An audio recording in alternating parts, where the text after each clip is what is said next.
আসসালামু আলাইকুম, কেমন আছেন সবাই? আশা করি সবাই ভালো আছেন। আলহামদুলিল্লাহ, আজকে চলে এসেছি আপনাদের সাথে আমাদের আমাদের নতুন একটা রেসিপি নিয়ে। সেটা হচ্ছে মিষ্টি আলু শাক দিয়ে ডাল চচ্চড়ি। এটা এর আগে আমরা কখনো খাইনি, আজকে খাবো। আমাদের অ্যাপার্টমেন্টের এক বরিশালের ভাবি আছে, উনি নিজের হাতে মিষ্টি আলু গাছটা লাগিয়েছে। তো সেই মিষ্টি আলু শাক দিয়ে আজকে ডাল চচ্চড়ি করবে হচ্ছে আমাদের প্রিয় ভাবি। তো আজকে ভাবির হাতে সেই মিষ্টি আলু শাক রান্নাটা দেখব। তো চলুন শুরু করা যাক।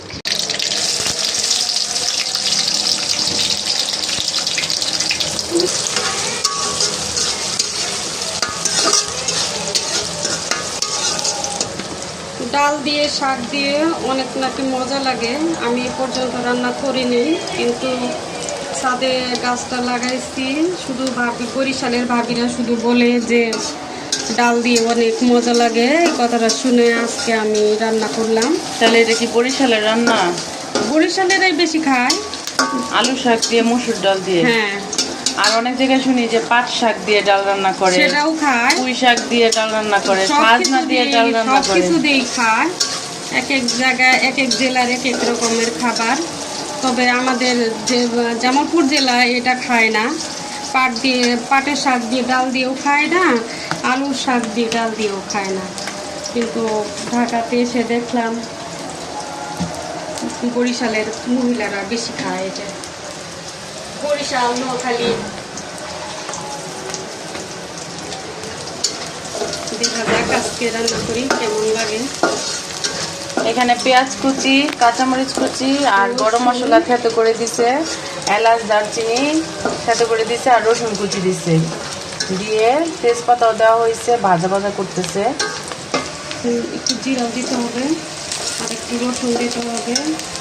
না, রসুন যেহেতু আমরা কুচানো দিয়েছি, আর রসুন দিব না, শুধু একটু জিরা বাটা দিব। কে কে এই আলু শাক দিয়ে মসুর ডাল দিয়ে রান্না করেন আমাদেরকে জানায়েন কমেন্টে। আর আমাদের রান্নাটাও কেমন হলো শেষ পর্যন্ত দেখুন। এখন দিচ্ছে জিরা বাটা, বেশি না, অল্প, এই হাফ চামচের মতো জিরা বাটা।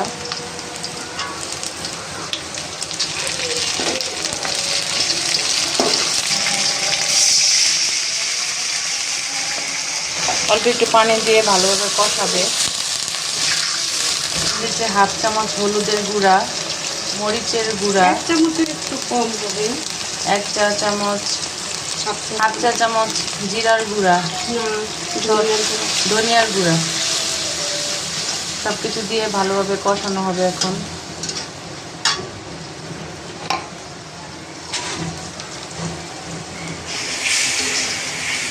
আমাদের মশলা কষানো হয়ে গেছে, আমরা এখন ডালটা দিয়ে দিব।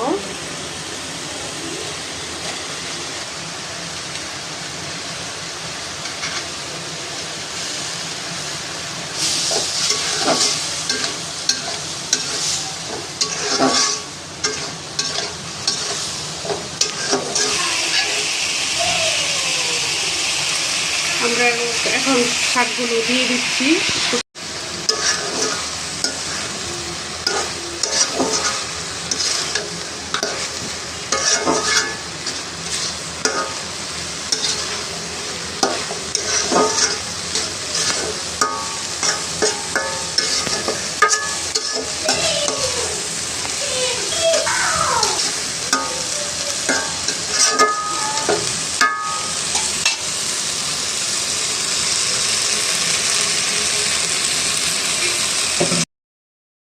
মতো পানি দেওয়া হলো। এটা হালকা ঝোল ঝোল থাকবে, মানে বেশি ঝোলও না বেশি ঘনও না।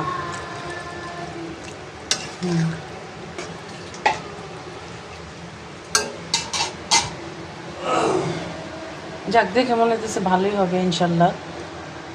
এক এক দেশের খাবার এক এক রকম, বিভিন্ন রেসিপি বিভিন্ন রকম। যাই হোক, আমরা শেষ পর্যন্ত আসতেছি।